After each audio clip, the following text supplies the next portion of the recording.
Bien.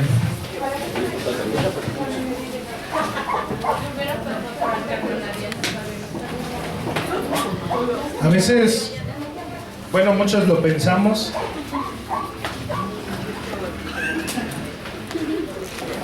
Y pues esa es como que casi nuestra meta, ¿no? El que todo el mundo conozca ¿a quién? A Jesús. Y de hecho se los enseñó su maestra en el primer tiempo de clase, que Jesús nunca buscó la popularidad. Cuando sanó al leproso, ¿qué pasó? ¿Qué le dijo? Chitón, ¿no? ¿Y qué hizo? ¿Y qué pasó? Todas las multitudes, sobres, ¿no? Y Jesús era hombre, ahí. Como nuestro pastor se cansa. Imagínate, ¿no? Ay, que otra vez este hermano que la receta, que le duele la cabeza, que la panza. Y Jesús así todos, sáname Jesús. ¿Y qué fue la enseñanza que vieron de eso? ¿Qué era lo que Jesús vino a hacer? ¿Él en qué se enfocaba? En las personas. Pero, o sea, lo que él hacía, ¿en qué se enfocaba? En hablar la verdad. Él predicaba. Esa era la base de Jesús. Las sanidades sí las hacía, pero él no quería que le tomaran importancia a las sanidades. Y hoy vamos a ver este tema: falsas fuerzas, que vamos a ver acerca de cómo vivía Jesús. Dice: estamos empezando la tercera división natural de la primera mitad de la maravillosa imagen que nos ofrece Marcos del siervo que gobierna y del gobernante que sirve. La primera división describe la autoridad del siervo, el absoluto dominio que mostró Jesús sobre muchos ámbitos. La segunda división que hemos examinado es su conocimiento de nuestra humanidad, el discernimiento penetrante e incisivo que mostraba tener Jesús acerca del hombre. Y la tercera división, el tema que se ve subrayado es por el énfasis sobre las multitudes que seguían a Jesús. Imagínense, multitudes. No manches, no eran 100 personas, hermano. Ahorita lo vamos a ver. Punto importante acerca de este Marcos 3, del 7 al 8, dice: mas Jesús se retiró al mar con sus discípulos, y le siguió gran multitud de Galilea, y de Judea, y de Jerusalén, de Idumea, y del otro lado del Jordán, y de los alrededores de Tiro y de Sidón, oyendo cuán grandes cosas hacía. Grandes multitudes vinieron a él. Imagínense, nos están nombrando ¿cuántas ciudades? 1, 2, 3, 4, 5, 6, casi 6 ciudades nos está nombrando este pasaje. 6 ciudades. Y dice que multitudes. Como las manifestaciones ahí en el Zócalo. Así lleno el Zócalo. Seguía a Jesús. ¿Y sobre qué iban? ¿Por qué lo seguían? Milagros, sanidades. Oyendo cuán grandes cosas él hacía, ¿no? Que eran las sanidades y las liberaciones de demonios. Bien. Cuesta trabajo entender lo enorme que debía de ser aquella multitud. No se trataban de unas pocas personas, ni siquiera de unos cuantos miles. Sin duda habría literalmente cientos de miles de personas entre aquella multitud. Entonces imagínense, una grande multitud. Si cuando vemos la historia de los panes y los peces, ¿cuántos habían? ¿No? Sin contar a las mujeres y a los niños, y uno dice, oh manches, imagínense aquí, todas esas personas. No alcanzamos, pues era desierto, eran áreas despobladas, por eso se podía reunir esa cantidad de gente. Primera fuerza falsa. Marcos 3, del 9 al 10 dice: y dijo a sus discípulos que le tuviesen siempre lista la barca a causa del gentío, para que no le oprimiesen, porque había sanado a muchos, y de manera que no podía tocarle. Cuantos tenían plagas caían sobre él. Aquí vemos cómo subraya este énfasis acerca de esa falsa fuerza. Dice: malentendieron el propósito por el cual Jesús había venido y comenzaron a enfatizar lo que era secundario a su opinión. ¿Cuál era esto? Debemos de evaluar que esta primera falsa fuerza es que las personas seguían a Jesús para ser sanados y liberados de demonios. Solamente lo seguían por eso. Y ese no era el énfasis que Jesús venía a poner. Él que decía: el reino de los cielos se ha acercado, arrepentíos. Pero la gente que iba, y vemos muchas iglesias hoy en día que hacen lo mismo. ¿Sobre en qué se enfocan? Y si no hay, no está Dios. Y es falsamente lo que hemos creído. Jesús lo que quería hacernos entender es que Él podía sanar el cuerpo físico, pero Él en lo que estaba más interesado es en el espiritual. Él lo que quería sanar era lo espiritual, porque ahí nos encontramos. ¿Qué pasó con el hombre cuando cayó? ¿Qué dice? Que de este árbol no comerás, porque el día que él comieres morirás. ¿Y murió? Físicamente no murió, murió. Entonces, ¿qué era lo que Jesús venía a tratar? El alma de la gente. Porque ¿qué era lo que decía? Es que tus enemigos no son los que están a tu lado, sino es ese sistema de pensamiento que los está dominando. Entonces Él primero venía a quebrantar y a sanar el corazón, nuestra condición. ¿Cuál era esa condición que nosotros teníamos? Restaba importancia a eso, y enfatizaba que vino con el propósito de sanar los espíritus de los hombres y no sus cuerpos. Sanó sus cuerpos con el fin de demostrar lo que podía hacer, y lo que podía hacer en el ámbito del espíritu. Por eso Jesús sí lo hizo, porque Él quería demostrar que Él tenía el poder. Si Él podía sanar tu cuerpo, Él también podía sanar tu interior, tu alma, tu espíritu, donde viene, dice, estaba viendo que, y ahí la médica Jenny me puede a lo mejor corregir, que es un aproximado, ¿no? Casi el 53% de las enfermedades son a causa de la mente, de que te estresas, de que emociones. Entonces Jesús le quería dar más importancia, que lo que está dentro es lo que más te afecta. Entonces esa era la primera fuerza falsa, que ponían énfasis ¿en dónde? En las sanidades, cuando Jesús lo que quería dar es otra.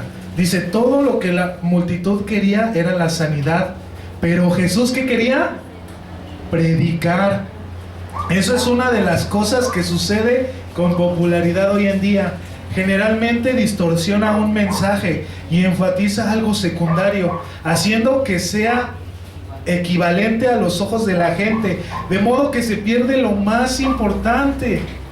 Él quería hablarles de Cristo, hablarles de su Padre Celestial. Él quería hablarles de su condición, pero la gente venía, sáname, Señor.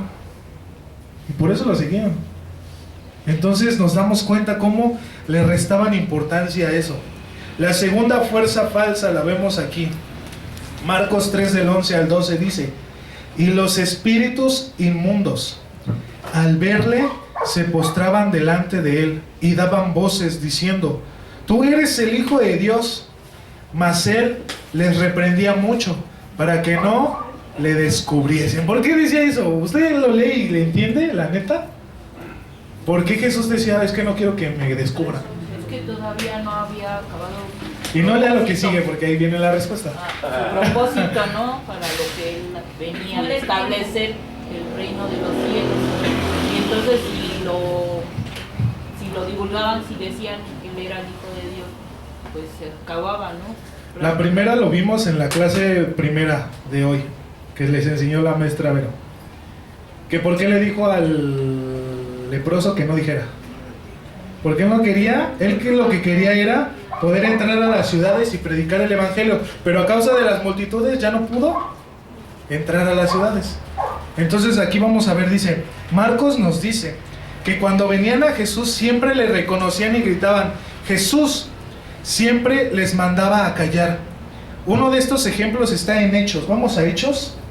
Aquí viene un ejemplo de otro de los apóstoles que igual pasó lo mismo. Un endemoniado se les presentó, bueno, una chava endemoniada se les presentó. Ustedes son hijos del Dios viviente. Hechos 16, del 16 al 18. 16, del 16, aquí está. Aconteció que mientras íbamos a la oración, nos salió al encuentro una muchacha que tenía un espíritu de adivinación. ¿Y qué es este espíritu? Un espíritu demoníaco, la cual daba gran ganancia a sus amos adivinando. Esta, siguiendo a Pablo y a nosotros, daba voces diciendo, estos hombres son siervos del Dios Altísimo, quienes os anuncian el camino de salvación. Y esto lo hacía por muchos días. Mas, desagravando a Pablo, este se volvió y dijo al espíritu, te mando en el nombre de Jesucristo que salgas de ella. Y salió en aquella misma hora. Hasta ahí. Vemos como aquí otro demonio quiere... ¿Y estaba diciendo mentiras ese demonio? No. ¿A Jesús también le estaba diciendo mentiras? ¿No? ¿Y por qué los callaba? ¿Se estaban diciendo verdad? Ahí les va. Lo que se proponían estos espíritus era engañar a las gentes con respecto a Cristo, de modo que algo en su manera de decirlo, aunque fuera verdad, sin embargo, engañoso. Y eso fue lo que rechazó el Señor. ¿Por qué los mandaba a callar? Porque Jesús quería, o Jesús no quería, porque ellos decían, estos demonios decían, tú eres el Hijo del Dios Altísimo. Pero Jesús no quería que las personas entendieran que el Dios a los que los demonios estaban nombrando era el diablo. O sea que, ahí les va. Es que esta frase es la que lo explica todo. Dice, aquellos hombres fueron... aquí dice, lo que se especula es que estos demonios pretendiesen que los hombres creyesen que era el Hijo del Dios al que ellos adoraban, es decir, al propio Satanás.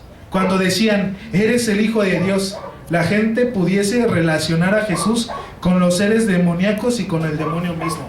O sea, la forma en la que ellos lo expresaban era que la gente entendiera que el Dios a los que esos demonios servían, de ahí venía Jesús. Por eso Jesús los mandaba a callar. Porque yo no vengo de ese Dios al que ustedes piensan que yo, dicen que yo soy, sino yo soy hijo del Dios Altísimo. Entonces era esa, no sé si me doy a entender. Los demonios decían, eres hijo de Dios.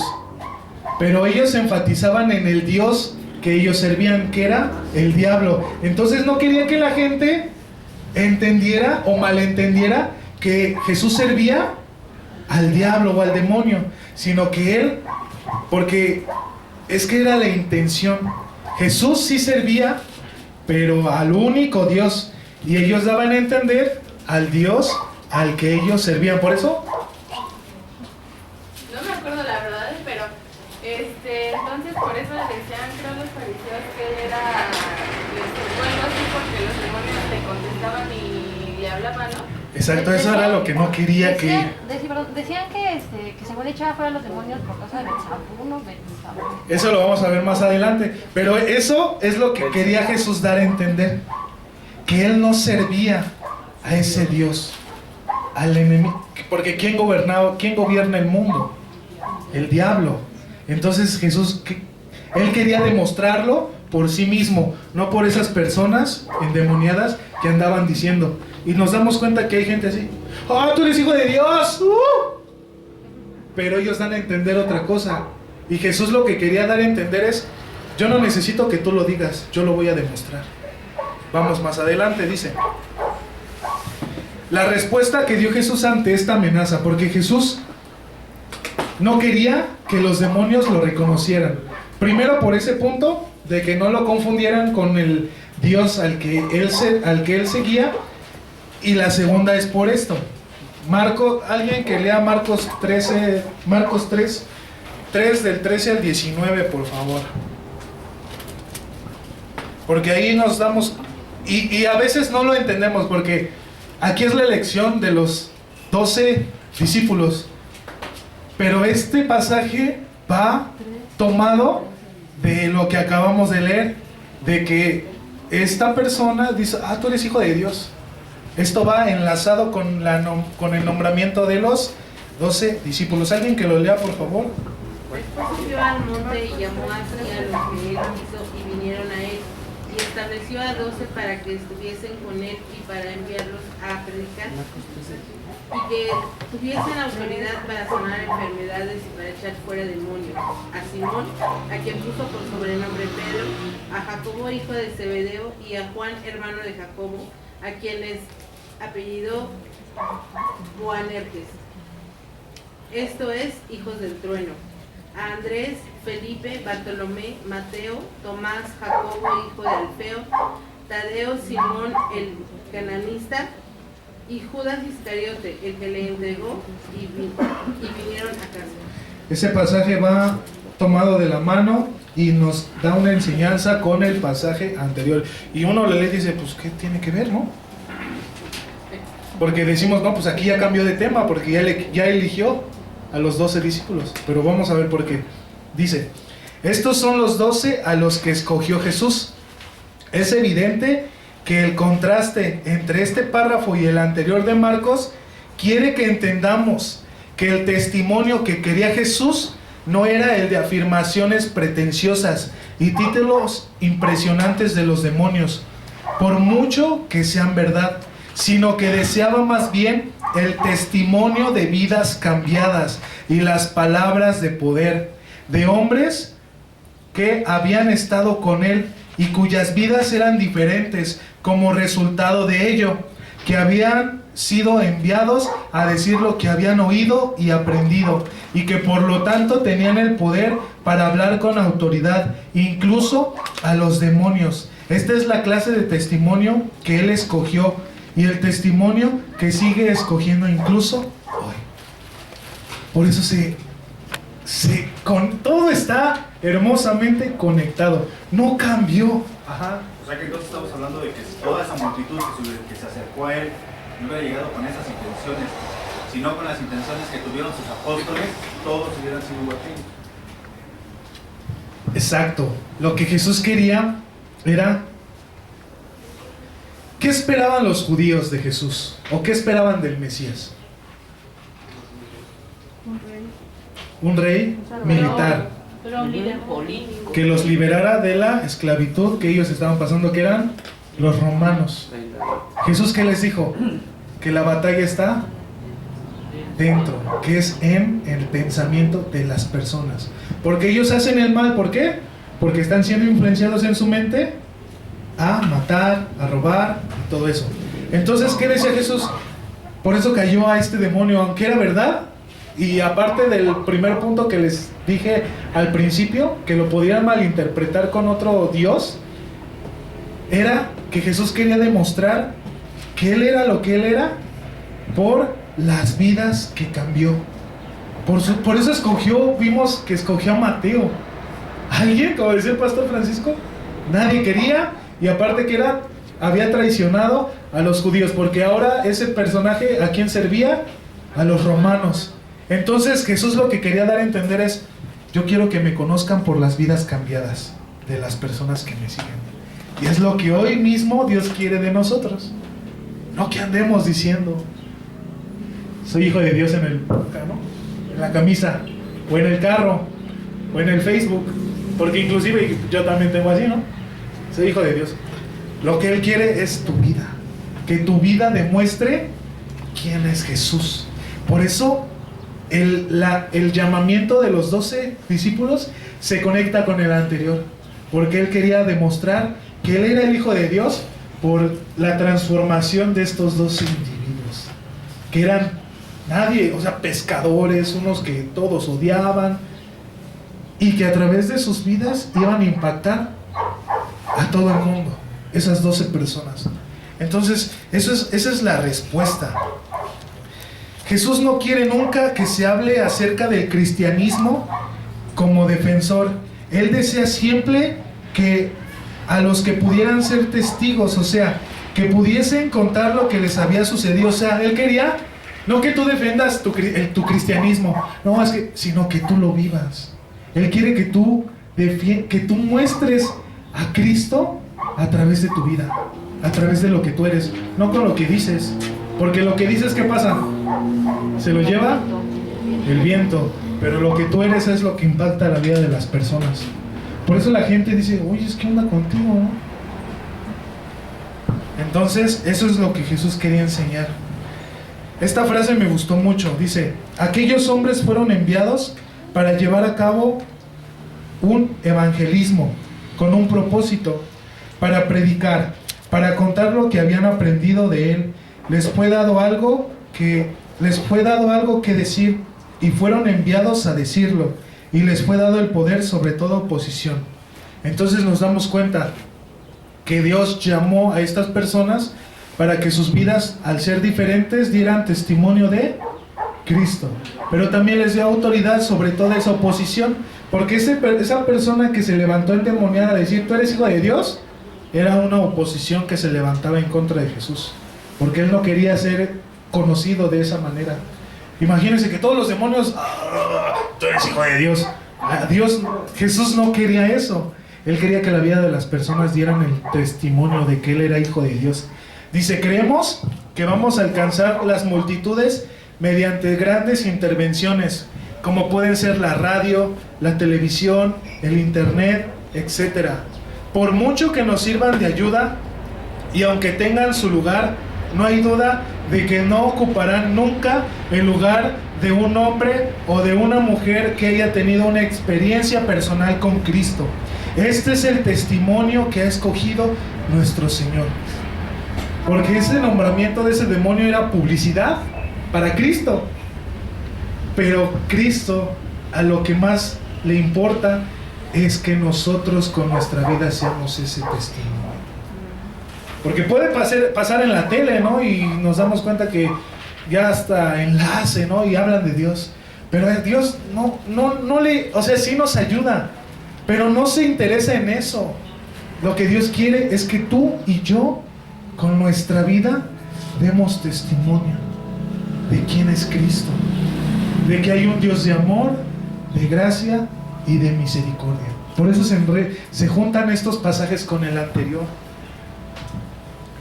La tercera falsa fuerza. El tercer ejemplo de un falso ascenso por la popularidad está en Marcos 3, 20 al 22. Alguien que lo lea, por favor. Ya está aquí, si quiere lo puede leer ahí. No todos. La blasfemia contra el Espíritu Santo. Y se agolpó de nuevo la gente, de modo que ellos ni aún podían comer pan. Cuando lo oyeron los suyos, vinieron para prenderle, porque decían, está fuera de sí. Pero los escribas que habían venido de Jerusalén decían que tenía a Beelzebú, y que por el príncipe de los demonios echaba fuera a los demonios. Está ahí. Y vamos a tomar el tema que ahorita comentaron Marianita y la hermana. Esta falsa fuerza es el ascenso por la popularidad. Y bien, vamos a ver. Notemos que Jesús se entregó de una manera tan absoluta. Primero vamos a notar este pequeño punto que debemos de resaltar. Que Jesús daba importancia a su ministerio, que incluso no comía por hacer su chamba. Lo vemos aquí al principio. Se agolpó de nuevo la gente, de modo que ellos ni aún podían comer. Que Él dejó a un lado sus necesidades por servir a los demás. Y muchas veces nosotros, ¿qué hacemos? Ya estamos esperando a que acabe la clase para irnos a comer.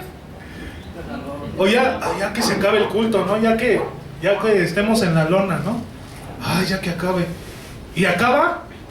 ¡Vas! Chin, ¿y ahora quién nos va a ayudar con la lona?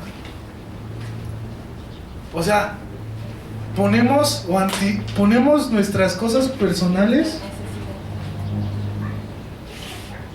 antes que servir a Dios, que es un privilegio, que no todos tienen ese privilegio. Usted va en un crecimiento, ya está en licenciatura, y va a llegar un momento en el que va a madurar completamente. Y va a decir, ¿por qué no lo hice antes? ¿Por qué no me esperé aunque sea media hora para ayudarles? Y ahorita ya no puedo, porque estoy viejo. Ya no puedo caminar. ¿Por qué no lo hice antes? Ya he entendido, ching, lo hubiera hecho. No me costaba nada quedarme un rato, a ayudarles, a servir, a dar el extra. A que el pastor nos llama a hacer talacha, venimos. ¿Por qué no lo hice antes? ¿Y te vas a estar dando de topes? ¿Por qué no lo hiciste? Entonces, vemos cómo Jesús nos demostró. Vemos cómo inclusive nuestros líderes aquí en la iglesia nos han demostrado. ¿Cómo? O sea, yo veo a mi papá, yo sé cuando él está cansado, cuando él ya no puede más. Si ve su cara, ya está pálido. Pero quiero darles un testimonio que a mí me impactó mucho. El día que nuestros pastores nos llamaron a hacer limpieza aquí un sábado, que creo que ese día fue desayuno de polis, pues ya no estábamos limpiando, yo estaba haciendo allá atrás. Y de repente mi papá abrió los registros y vio que estaban tapados, ¿no? Y con otro hermano empezó a limpiarlo. Estaba lleno de pelo del hachi, negro, y pues lo que echan ahí en la taza no es nada bonito. Y estaba ahí mezclado. Y de repente pues ya no podían sacarlo con la pala. Y mi papá se pone de rodillas, mete la mano y empieza a sacar. Yo pasaba por afuera, hermano, y me quería vomitar. O sea, yo pasaba al lado porque sacaba las cosas y yo quería vomitar de la peste que emanaba ahí. Y yo le dije a papá, ponte un cubrebocas, papá. Y al principio pues sí lo regañé, dijo, oye, ¿cómo te metes ahí sin cubrebocas, papá? Pero después Dios me dio una enseñanza. Nuestro siervo lo que hace por nosotros. Aquí, hermano, aquí está más hondo el hoyo. Ahí de rodillas en corto metes la mano. Aquí mi papá se me metió la cabeza por sacar todo eso que estaba ahí adentro. Y Dios me dio una enseñanza de la humildad de mi papá, de cómo él entrega su vida por su iglesia, y aparte de cómo Dios nos rescató. Dios siendo santo, o sea, mi papá nos lo contó esa vez de que entró al baño en un servicio de 24 horas de adoración, pero yo en esa vez lo viví. Vi a mi papá, o sea, ver a mi papá metido ahí adentro y metiendo la mano sin cubrebocas, o sea, hasta lo vi pálido o sea, yo pasaba, hermano, por afuerita y me quería vomitar, y mi papá adentro metiendo la mano y sacando la peste. Y yo decía, wow, Dios. Y nuestro Señor Jesucristo hizo lo mismo. Él dejó a un lado sus necesidades, dejó a un lado su yo y se entregó por completo a nosotros. Y nosotros, ¿por qué no? Media hora más. No nos quedamos, no venimos a las clases de líderes, no nos quedamos a orar. Cosas tan pequeñas que, o sea, hermano, ¿cómo está nuestra vida? Le digo, va a llegar un momento en el que ya vas a ser maduro espiritual y vas a decir, ¿por qué no lo hice? Y vas a chillar, pero ya no vas a poder hacer nada, porque ya pasó el tiempo. Entonces, hermanos, Jesús nos está dando aquí una increíble enseñanza de cómo, o sea, imaginen, ya les dije que no eran 100 personas, eran cientos de miles de personas que venían a Jesús. Y Jesús, o sea, y luego el calorón allí en Israel, ¿no? Estaban al lado de un desierto. Y a pesar de eso, ¿cómo los trató con amor? Y cómo entregó su vida por ellos. Y nosotros nos andamos, ay, ya te enojas porque ya pasó tu hora de comida, ya pones tu cara. Pero hermano, o sea, qué increíble enseñanza aquí. Con este pequeño parrafito nos ha dado el Señor. Respuesta hacia esta acusación. Porque aquí le están diciendo que es Beelzebú, ¿no? Le están diciendo, no manches, tú sacas demonios por Beelzebú. Dice Marcos 3 del 23 al 27. Y habiéndolos llamado, les decía en parábolas: ¿cómo puede Satanás echar fuera a Satanás? Si un reino está dividido contra sí mismo, tal reino no puede permanecer. Si una casa está dividida contra sí misma, tal casa no puede permanecer.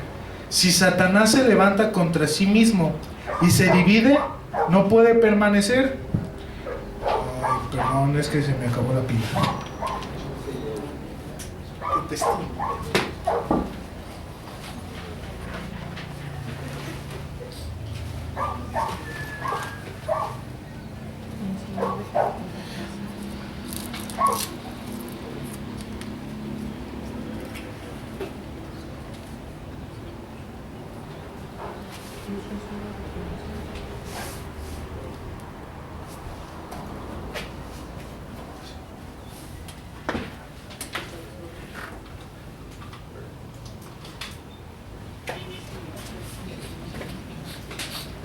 Ahí está. Perdón, hermanos. ¿En dónde nos quedamos? Dice: y si Satanás se levanta contra sí mismo y se divide, no puede permanecer, sino que ha llegado a su fin. Ninguno puede entrar en la casa de un hombre fuerte y saquear sus bienes si antes no le ata, y entonces podrá saquear su casa.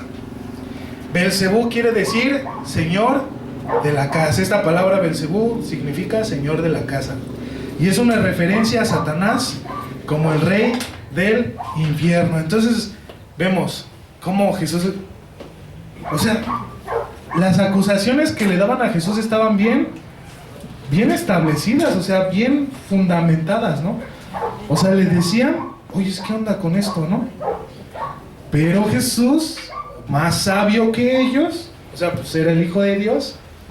Sus papás, vemos en los demás evangelios que nos cuentan poquita historia de Jesús, cómo él era Jesús y por qué llegó a ser como él era Jesús. Porque sus papás lo instruyeron bien.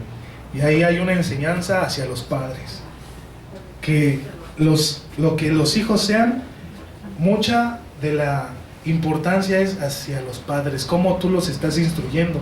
Ellos van a poder ser esos predicadores, esos evangelistas que Dios quiere que sean, si tú desde pequeños los instruyes. Y vemos aquí cómo Jesús está dando una explicación tan hermosa, o sea, y es algo lógico, ¿no? O sea, ¿cómo alguien de un mismo equipo? Es como si mis poderosísimas Águilas del América agarra a Henry Martin y se equivoca de portería y le mete gol a Ochoa. Lógicamente no puede ser, porque es un mismo equipo. Y aquí Jesús está hablando con tanta sabiduría que no manches, o sea, y a veces tenemos que llegar a ser como Jesús. Tenemos que dar así explicaciones. Por eso Jesús utilizaba parábolas. ¿Qué es una parábola? ¿Alguien sabe qué es una parábola? ¿No? ¿Nadie sabe qué es una parábola? ¿No? Mis licenciados no saben qué es una parábola. ¿Sí o no? No lo busquen en Google. A ver si son ejemplos que Jesús usaba. Pues una parábola es una comparación que Jesús usa para explicar un tema y utiliza historias para explicar acerca de un tema. Por eso Jesús dice aquí: ¿cómo puede echar Satanás? ¿Cómo puede Satanás echar fuera a Satanás? O sea, papito, piensa, ¿no? O sea, ¿cómo él mismo se va a echar a él mismo? No es como las caricaturas, ¿no? Te agarras tú solito y te metes un patín y te echas afuera, ¿no? Si un reino está dividido contra sí mismo, tal reino no puede permanecer. Tiene que, por eso nos damos cuenta, y cuando estudiamos, que Satanás no es omnipresente. ¿Él a quién utiliza? Pues a sus demonios, ¿no? Por eso sabe todo lo que sabe, porque tiene sus conectes. Por eso lo mismo pasa en un gobierno. El presidente, le llegan a él todas porque tiene sus gobernadores de estado, y luego esos gobernadores de estado, ¿a quién tiene? A los gobernadores de los municipios, y todo va enlazado. Entonces lo mismo, o sea, un reino natural no puede estar dividido porque va a fracasar. Por eso muchas veces cuando escuchamos acerca de, ¿cómo se llama?, de un golpe de estado, es que los mismos, es lo que aquí está dando a entender, misma gente del gobierno se levanta en contra de el presidente para derrocarlo. Entonces dice, pues, o sea, entonces el poder del enemigo es fuerte. Por eso dice, si Satanás se levanta contra sí mismo, se divide, no puede permanecer, sino que ha llegado a su fin. Entonces está diciendo, entonces su gobierno es mediocre, entonces no puede tener ese poder, porque si en sí mismo está la división, pues qué onda, ¿no? Dice Jesús, el reino de Satanás no sabe nada acerca del amor y la lealtad. Es el miedo y el auténtico terror el que lo controla. Satanás jamás hubiera permitido esta clase de actividad revolucionaria en su reino. Jesús lo sabe y se lo hace ver a sus escribas. O sea, el mismo Satanás nunca permitiría que se le revelaran sus... ¿Cómo se dice? Achichincles, ¿no? Perdón, es que yo soy más moderno. Yo no sé ese tipo de palabrerías antiguas, pasadas. Y después de esto que Jesús da, hay una advertencia que Jesús les hace. Marcos 3, del 28 al 30, alguien que lo lea, por favor. Ahí está. De cierto os digo que todos los pecados serán perdonados a los hijos de los hombres, y las blasfemias, cualquiera que sean. Pero cualquiera que blasfeme contra el Espíritu Santo no tiene jamás perdón, sino que es reo de juicio eterno. Hasta el 30. Perdón. Porque ellos habían dicho, tiene espíritu inmundo. Aquí Jesús y Emmanuel aquí nos lo está diciendo, nos espantamos de esto que Jesús dice, porque es una advertencia muy grande. Dice, a muchos les asustan este párrafo, y con razón. Lo que dijo Jesús es algo muy serio. Algunos han llegado a la conclusión de que el pecado imperdonable era el sugerir que Jesús tenía un espíritu inmundo, o que las obras de Dios son realmente las obras del demonio.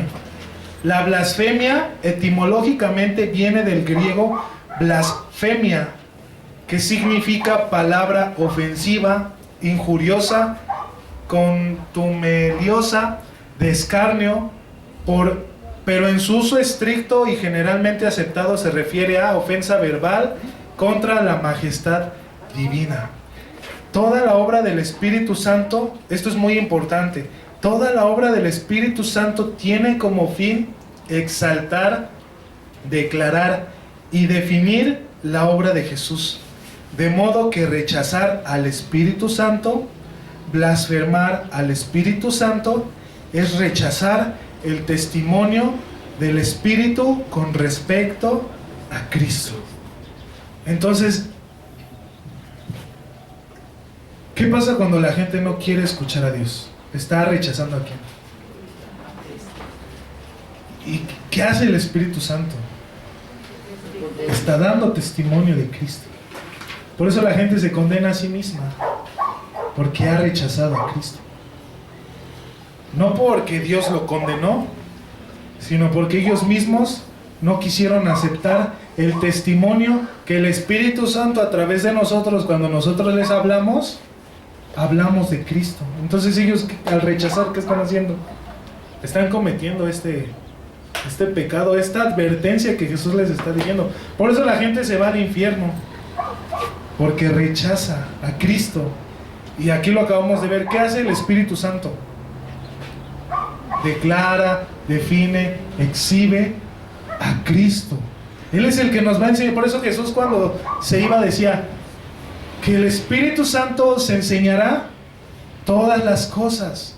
O sea, el Espíritu Santo es quien nos va a mostrar quién es Cristo. Porque la Biblia, ¿qué es? ¿Qué es la Biblia? La palabra de Dios. ¿Pero sobre qué se basa? Toda la palabra es cristocéntrica. Habla de Cristo, desde el Génesis hasta el Apocalipsis. Y cuando Jesús nos dijo, el Espíritu Santo os enseñará toda la verdad, ¿qué está diciendo? Todo de mí. Todo acerca de Cristo. Por eso hoy también lo estamos estudiando. Entonces, todos aquellos que rechazan a Cristo están rechazando al Espíritu Santo, están siendo condenados por ellos mismos, porque lo están rechazando. Entonces, la blasfemia es la incredulidad. es el rechazo a Cristo, al Espíritu Santo. Por eso ellos mismos se condenan. Por eso ya Dios no puede obrar sobre de ellos, porque han rechazado a Cristo. Porque recordemos que hay un pasaje donde dice que el que cree en el Señor Jesucristo será salvo, pero el que no cree ya ha sido condenado. O sea, todo esto se enlaza, hermanos. Por eso la gente es condenada. O sea, que es, como aquí lo están mencionando, un pecado imperdonable. O sea, ya Dios ya no puede hacer nada, ya no puede intervenir, porque tú estás rechazando a Cristo. Por eso ya ellos mismos se han condenado para siempre. Y por eso nosotros nos gozamos y nos alegramos, porque hemos recibido, no nos hemos condenado. ¿De qué fuimos salvos? De la ira de Dios, ¿no? ¿Quién era nuestro enemigo? Dios. Hemos sido reconciliados con Dios a través de Cristo. Entonces, por eso es que la gente no entiende que solita se está echando la soga al cuello, como el Judas, solito. Dice, advertencia al malentendido, porque aquí nos presenta un malentendido en Marcos 3, que Jesús afronta acerca de su familia. Porque a veces lo leemos y decimos, ching, como que, no, pues quién sabe, ¿no? Pero hoy lo vamos a entender. Alguien que lea Marcos 3 del 31 al 35, por favor.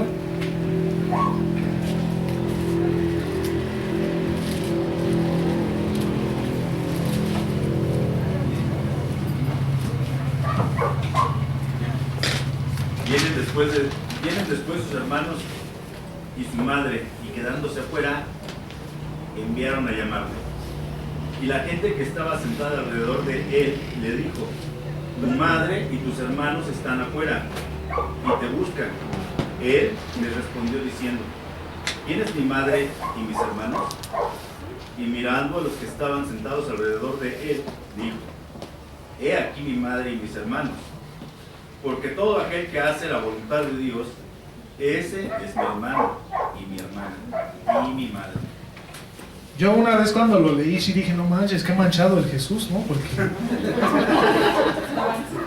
¿quién de ustedes rechaza a su jefecita? Como que, te vienen a buscar, déjalas allá afuera, ustedes son mis hermanos. O sea, ¿qué onda, no? La neta, ¿quién hace eso?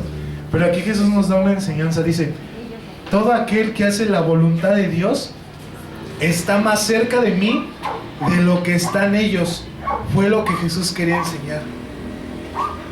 Porque físicamente pues lo vieron nacer, lo vieron correr, se hizo poposita y lo conocían. Eran muy cercanos a él. De hecho, nuestra madre, que fue la que nos cambió, que fue la que nos parió, nos conoce un buen, y nuestros hermanos también, porque con ellos nos peleamos, con ellos cotorreamos y todo eso, ¿no? O sea, hay una cercanía con nuestra familia. Pero ¿qué está diciendo Jesús? El que hace la voluntad de mi Padre está inclusivemente más cerca de mí. Me conoce más, sabe más de mí. Eso es lo que Jesús estaba enseñando y decimos, wow, ¿no? Porque nos hace sentir especiales. Porque estamos muy unidos a Cristo. Porque ya no es de que, ay, me lo contaron, sino que yo estoy con Él y Él está conmigo. Él me conoce y yo lo conozco. Aquí dice, deja claro que existe una primicia en la relación en la que estos lazos que nos atan a nuestros hermanos y hermanas en Cristo y al Señor Jesús y a Dios nuestro Padre son más fuertes y existen exigencias más necesarias para nosotros que las de nuestra propia familia natural. Y es tremendo, porque dice que pues debes de tratar con más amor y con más coinonía a ustedes, cabezones, que estamos aquí. Los tengo que amar más, me tienen que amar más, inclusive a nuestra propia familia. ¿Sí? Incluso aquí Jesús está haciendo una referencia a eliminar el culto a María. Por eso la deja fuera, para que todos vieran que es más importante la relación espiritual que la relación natural. Por eso les dice, ¿quién es esa María? ¿No? ¿Cuál María? ¿De qué me estás hablando? La relación que a mí me interesa es la espiritual. O sea, en ningún momento la está deshonrando, sino simple y sencillamente les está quitando de la mente el culto hacia las personas naturales. Exacto. Poner atención a las espirituales. Ahí está rompiendo. Si los católicos leyeran esto, y ve, ya tenemos armas. Ya tenemos armas con que soltárselas aquí debajito. Mira, vamos a leer este pasaje. Léelo de tu Biblia. ¿Qué pasó? Leyendo que en muchas partes dice tu virgen, he aquí que no soy tu madre. Sí, yo digo que no, pero que vean bien el malentendido. Exacto, o sea, aquí está diciendo el importante soy yo, es Jesús y mi relación con ustedes. Lo demás pues son ideas que ustedes se crearon para acercarse a mí, pero yo me he venido a acercar a ustedes. Que de hecho la Biblia te enseña, ya en otra parte te dice, honra a tu padre y a tu madre. Ahí no está deshonrando. Simplemente está haciendo énfasis en que es más importante Dios que todo lo que he hecho.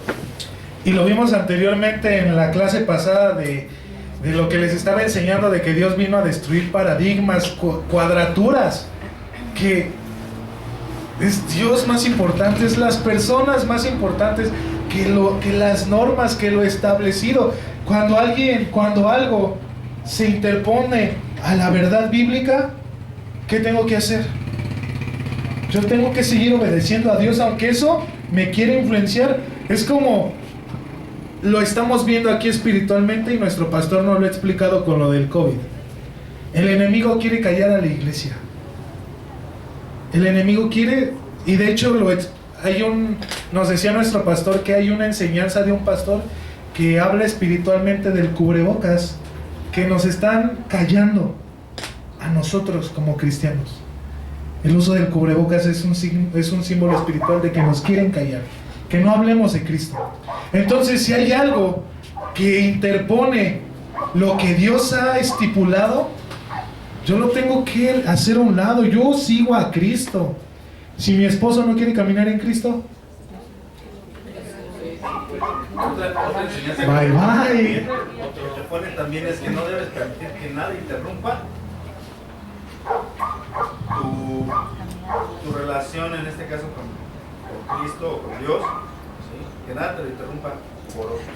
Porque ahí llegan, se supone que ellos están ahí y le dicen, te están esperando, espere. Yo estoy haciendo mi chamba. Estoy con él. Entonces no debes permitir que nada se interponga. De hecho vemos a Daniel. que él estaba, como nosotros pudiéramos, Babilonia, que representa el mundo, estaba en medio de un mundo que ponía sus normas, sus estereotipos. Tienen que comer la comida del rey, tienen que emborracharse. ¿Y qué hizo Daniel? Él fue en contra de las normas, de lo establecido. Y él dijo, yo quiero adorar a Dios. Y de repente se pone un edicto que a tal hora se tienen que postrar delante de la estatua del rey. Y dice Daniel, no, eso va en contra de Dios. Y que también cualquier persona que se levante a orar a tu Dios será condenado a muerte. ¿Y qué hace Daniel? Lo siento. Y él 3 veces al día abría las ventanas de su cuarto y oraba a Dios. Entonces nos damos cuenta cómo aquí Jesús nos muestra podemos tomar un buen de enseñanzas. Como dice el hermano, Jesús no deshonró a sus padres, porque en la ley judía ellos estaban a cargo de su familia, o sea, ellos tenían que sujetarse a su familia hasta la edad de 30 años. Por eso Jesús comenzó su ministerio a los 30. Qué bueno que aquí no es así, ¿no? Imagínense, oh manches, yo ya me quiero ir. Yo me quedaba hasta 50 años, ¿no? Pero nos damos cuenta cómo Jesús, inclusive, cuando Jesús está en la cruz, ¿qué le dice al discípulo que se le acercó? ¿Qué le dice? Hijo, aquí está tu madre. Y madre, todavía en la muerte Jesús dejó cuidada a su madre. Todavía fue responsable Jesús. Entonces nos damos cuenta cómo aquí Jesús no nos quiere enseñar acerca de una deshonra. Dice, aquí yo les anoté algo bien importante. Dice, nuestro Señor no instruyó nunca a ninguna persona que hiciese caso omiso de las responsabilidades que tienen todas las personas con sus familiares. No lo hizo nunca. De hecho, las Escrituras dejan claro, según dijo Pablo, el hombre que no se preocupa por los suyos es peor que un infiel. Y esto está en 1 Timoteo 5:8. Jesús dejó claro lo equivocados que estaban los fariseos al usar la ley para evadir las responsabilidades que tenían con sus padres. Porque también los mismos fariseos pues se la sabían. Yo creo que tenían descendencia mexicana. Es que yo estoy cumpliendo con Dios, ya no tengo necesidad de cumplir con mis padres. Y ahí dejaban a sus padres abandonados. Y Jesús dice, tienes que ser, o sea, tampoco es así. Y lo vemos aquí en 1 Timoteo 5:8, que nos dice que el que no provee para su casa es peor que un incrédulo. Lo que está diciendo es que la cercanía, mi cercanía como hijo de Dios, debe de ser más unida con ustedes, mis hermanos en Cristo, que mi propia familia. Porque Jesús fue lo que dijo: están más cerca de mí ustedes porque cumplen y hacen la voluntad de mi Padre. Y eso es lo mismo, como ustedes, mis hermanos, todos ustedes que están sentados, cumplen y hacen la voluntad de Dios, están más cerca de Cristo y debemos de estar más unidos nosotros. De hecho, más adelante el apóstol Pablo dice, en esto conocerán que son mis discípulos. No, de hecho lo dice Jesús en su oración antes de ser encarcelado. Jesús dice, en esto conocerán que son mis discípulos, en que se aman los unos a los otros. Entonces debe de ser esa unidad entre nosotros más apegada a considerar.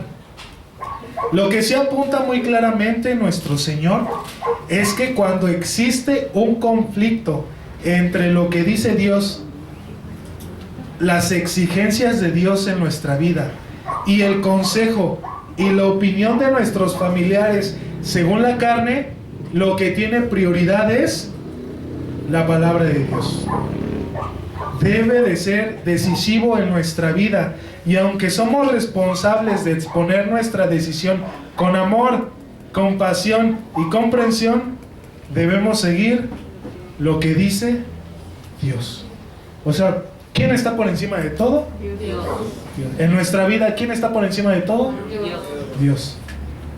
Un ejemplo muy claro. Llegó un momento en mi vida en el que pues ya mi papá tiene un equipo aquí en la iglesia tiene líderes y que ya saben qué tienen que hacer. ¿Estamos de acuerdo? Aquí hay líderes que sabemos qué tenemos que hacer, ¿no? Ya sabemos qué tenemos que hacer. Entonces llegó un punto en el que mi papá, sí, hubo un tiempo, muchos años, en el que llegaba súper temprano, acomodaba él todo y pues ahí le ayudábamos, ¿no? Yo decía, Dios, me para bien temprano mi jefe. La neta no, porque yo era chavo, yo no quería ayudar. Yo ni quería estar en la iglesia, o a veces sí, ¿no? Porque cotorreábamos con los chavitos, ¿no? Nos poníamos a jugar fútbol americano acá afuera. Y sí, ¿no? Y sí quería estar y no quería estar, pues es lógico de un joven. Lo que él quiere, pues yo en ese tiempo quería estar viendo la tele, cotorrear y acá. Y yo no quería, la neta. Y llegaban temprano mis papás y chin, se iban bien tarde. Y yo, sí, ya va a empezar la película, porque antes no había internet. Entonces lo que platicábamos en la primaria siempre es, ¿viste la película del 5? Salió esta y platicábamos eso. Las películas que salían en el 5. Y yo no las podía ver porque estaba en la iglesia los domingos. No podía ver en Familia con Chabelo. Yo lo quería ver y no lo podía ver porque a esa hora, ¿qué teníamos que estar haciendo?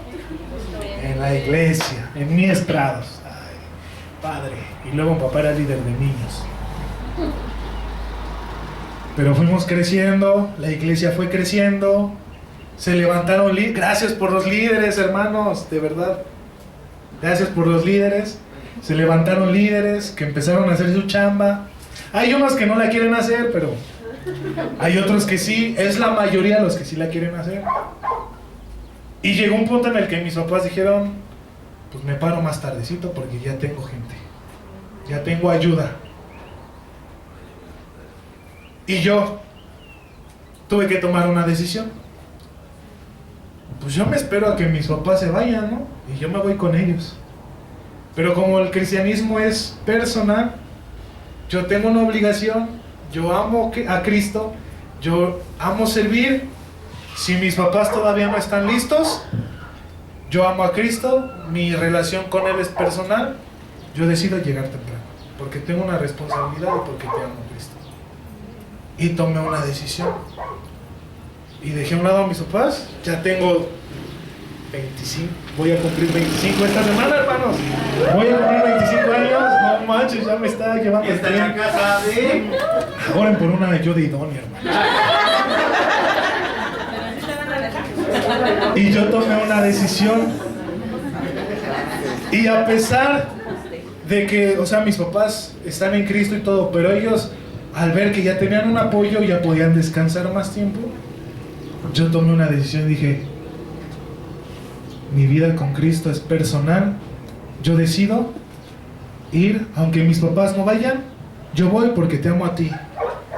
Entonces, nosotros tenemos que tener esa convicción, hermanos, porque muchos de nosotros tenemos familia que no es cristiana. Y te voy a decir, ¿para qué vas? El Super Bowl, papito. Vamos a quedarnos a verlo. Voy a caerle a tu casa, ¿eh? Vamos a ver el partido. Pero ¿qué es más importante para nosotros? Cristo. Y tú tienes que tomar una decisión. Aquí dice, pero nosotros tenemos que expresarla con amor, compasión y comprensión. Porque a veces nos enojamos. Ah, es que tú eres hijo del diablo y acá, ¿no? Y se la soltamos, ¿cómo va? Pero aquí nos está dando un consejo el manual. Tenemos que expresar, o sea, nuestra convicción es Cristo, ¿no? Y nosotros, como dijo Josué al pueblo de Israel cuando estaba a punto de morir, les dijo, aquí está, sirvan a los dioses o sirvan al único Dios. Yo y mi casa serviremos al Señor. Entonces nosotros tenemos que tomar una decisión personal y decidir, pero expresar esa decisión con amor, comprensión y ternura, hermanos. Conclusión: una de las peores cosas que nos puede pasar, como deja claro en este relato, es que nos veamos envueltos en un movimiento popular, porque de él surgen fuerzas falsas. En eso consiste la enseñanza de esta lección. En un movimiento popular surgen fácilmente las frases y las actitudes equivocadas. Por lo tanto, la popularidad debe de vigilarse con mucho cuidado. Tenemos que ir con mucho cuidado para escuchar la voz del Espíritu Santo. Vamos todos a Proverbios 4 para finalizar, hermanos, esta clase. Proverbios 4. Imagínense, este Salomón tenía todo en el mundo. Todo. No sabía en qué gastar. Tenía un buen de mujeres. Era famoso. Yo nomás quiero una, ¿no? Era famoso, era poderoso. En ese tiempo, pues David le había dado un reino ya consolidado, grande, enorme. Y Salomón decía, ¿qué voy a hacer ante todo lo que me ha dejado mi padre? Soy joven. Y pide sabiduría, Dios se la da. Y nos dice aquí en Proverbios 4:20: Hijo mío, está atento a mis palabras, inclina tu oído a mis razones, no se aparten de tus ojos, guárdalas del medio de tu corazón. Y bueno, no está, pero dice, porque son vida a los que la hallan y medicina a su cuerpo. Y eso es lo que hoy Dios quiere enseñarnos, hermano, que tantas cosas que hoy Dios nos enseñó, pero atendamos a lo que Dios nos quiere hablar y a lo que Él nos está enseñando, porque estamos conociendo otras facetas de Jesús que nosotros no teníamos idea que existían. Decíamos, un Jesús libre. No, Él vino a romper estereotipos, Él vino a cambiar, Él vino a llenar de gozo a la gente. ¿Tiene gozo, hermano? ¿Por qué qué? Porque tiene a Cristo y Cristo nos da vida. Amén. Vamos a hacer una oración para terminar esta clase, hermano.